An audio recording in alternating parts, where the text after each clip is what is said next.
ډیرو محترم مسلمانانو، نن یو بهترینه وظیفه چونکې زه په حرم شریف کې موجود یم، لږ شور پکې دی، خو لهذا د کوم وظیفه چې زه د بهترین ځای نه تاسو له درکوم انشاءالله د حرم شریف د ننه ناست یم انشاءالله، او دا وظیفه تاسو وکئ، د جمعې په ورځ یې وکئ انشاءالله. یو بهترینه ورځ ده، نن نه شروع وکئ انشاءالله چې الله تعالی به ستاسو حاجات پوره کړي، الله جل شانه به ستاسو مسلې ختمې کړي، مشکلات په مسان کې. او دا داسې وظیفه د محترمو چې د یو کم اصولو بیمارو دپاره هم یو کم اصولو حاجتونو دپاره هم بهترینه وظیفه ده. او دا وظیفه د الله جل شانه د خزانو وظیفه ده. نو که تاسو د الله تعالی خزانې لوټ کول غواړئ، نو په دې وظیفه باندې به د الله جل شانه خزانې لوټ کړئ. محترم مسلمانانو، تاسو ته به چې دا وظیفه مو وکړه د الله تعالی خزانې به راته کولی شي، چې کم حاجت تاسو غواړئ ها حاجت په الله جل شانه ستاسو پوره کوي. دې کې هیڅ شک نشته دی، او نه په دې کې څه دروغ خبره شته، بلکې دا یو حقیقتا خبره ده چې لا حول ولا قوة الا بالله.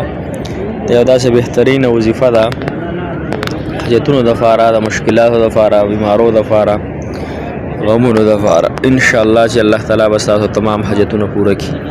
او یو بهترین او بختور ځای نه در کومه، چونکې د ځای هم اثر وي انشاءالله دا وظیفه تاسو خامخا د خپلو حاجاتو دپاره وکړئ.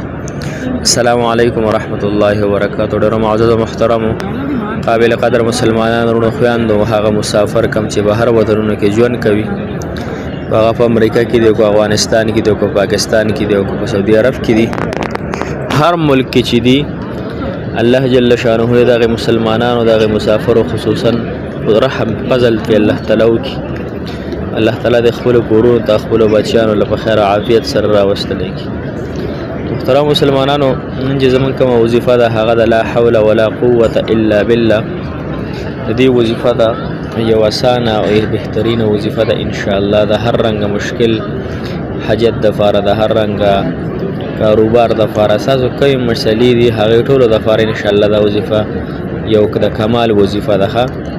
خو دې وظیفه کې لږه پابندي غواړي، چونکې پابندي موږ نه کېږي، نو موبایل هم را سره وي، خبرې هم کوو، نو دې وظیفه کې لږه پابندۍ سره دا وظیفه شروع کړه انشاءالله.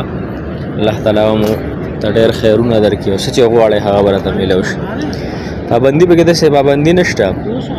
ګوره داسې خبره ده چې لومبی خو به دا وظیفه تاسو په اودس کې کوئ، بغیر اودسه بیا نه کوئ. اودس چاردام به ښکلی ورته وکئ، صحیح شوه. اودس چاردام چې موږ نو بیا دویمه خبره پکې دا ده چې خبرې پکې چا سره نه کوئ، نه دنیایي خبرې، نه اخروي خبرې، هېڅ قسم خبرې به نه کوئ، او توجه به دې الله جل شانه ته، ځکه د الله تعالی د خزانو وظیفه ده، نو چې ستا 100% توجه هم د الله تعالی په خزانو وي، د الله تعالی په رحم وي، الله تعالی باندې د ایمان او یقین وي چې انشاءالله الله تعالی به زما حاجت او مشکل اسانوي.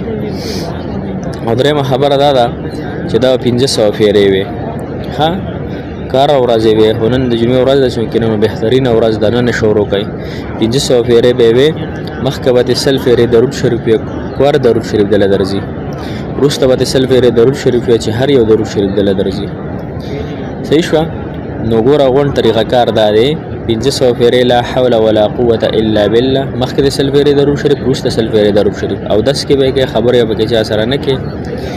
او دا چې وظیفه دې وکړه، نو بیا به د الله تعالی نه خپل حاجت دپاره، خپل مشکل دپاره، خپلې پریشانۍ دپاره دعا وغواړه چې الله زما په دې مشکل باندې پوهه ذاتې، زما دا مشکل حاجت، زما دا مسله، دا بیماري، دا قرض، دا کورنۍ ټینشن، دا نکاح، دا محبت، هر معامله چې ستاسو وي الله تعالی ته څه ګرانه نه ده. الله تعالی بهترین ذات دی، په بهترینې طریقې سره د انسانانو حاجتونه پوره کوي، او صرف دغه یو الله تعالی دی. محترم مسلمانانو، نو دغه طریقې سره انشاءالله دا وظیفه تاسو خامخا نن شروع کړئ. صحیح شوه. زه په حرم شریف کې یم، چونکې شور مور مي، نو زه هغه دپاره معذرت غواړم. یو بختور ځای دی، بهترین نوموي چې دې ځای نه ورته وظیفه ورکړم انشاءالله. او دا وظیفه محترم مسلمانانو 140 ورځو پورې جاري وساتئ، 141 ورځو پورې دا جاري او ساري وساتئ انشاءالله. الله تعالی به ستاسو مددګار شي، الله تعالی به محامي او ناصر شي انشاءالله. هر قسم رکاوټ، هر قسم بندش، تکلیف د دا به الله تعالی ختم کی بهترینه طریقې سره ختمېږي ها هېڅ شک شبهه پکې نه وي هېڅ خبره پکې نه وي چې یاره پوره کېږي او که نه یقین سره به کوو پوره کولو والا ذات څوک